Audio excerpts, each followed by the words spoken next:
போத்தனூர் அருகே 4 பேரை கொன்ற காட்டு யானை மயக்க ஊசிகள் செலுத்தி பிடிக்கப்பட்டது. கோவை மாவட்டத்தின் பல்வேறு பகுதிகளில் வறட்சியின் காரணமாக அவ்வப்போது யானைகள் ஊருக்குள் வருவதால் யானை மற்றும் மனித மோதல்கள் அதிக அளவில் நிகழ்ந்து வருகின்றன. இந்நிலையில் இன்று அதிகாலை கோவை மதுக்கரை வனக்கோட்டத்துக்கு உட்பட்ட பகுதிக்கு வந்த ஒற்றை காட்டு யானை போத்தனூரில் வீட்டுக்கு வெளியே படுத்து உறங்கிக் கொண்டிருந்தவர்களை காலால் மிதித்திருக்கிறது.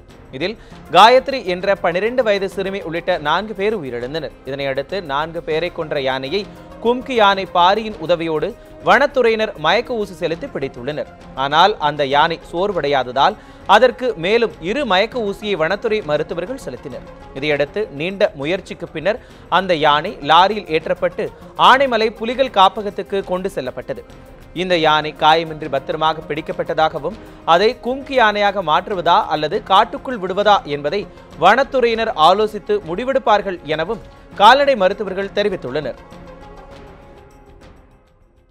ஒரு அசாதாரணமான சூழலுங்க இது. வனத்தை விட்டு வெளியில் ஒரு யானை இருக்கிறதுங்கிறது ஒரு அசாதாரணமான சூழல், சிக்கலான சூழ்நிலையும் கூடங்க. அந்த சூழலில் பல்வேறு இடர்பாடுகளுக்கு இடையில தான் அந்த யானையை கேப்சர் பண்ணோம். 2 முறை மயக்கூசி செலுத்த வேண்டிய சூழல் ஏற்பட்டது. இதில் இதை இப்போ எங்கள் சீஃப் வலைப்பாடு உத்தரவுப்படி ஆனைமலை புலிகள் காப்பதற்கு மேற்கொண்டு பராமரிப்பதற்காக கொண்டு செல்லப்படுகிறது.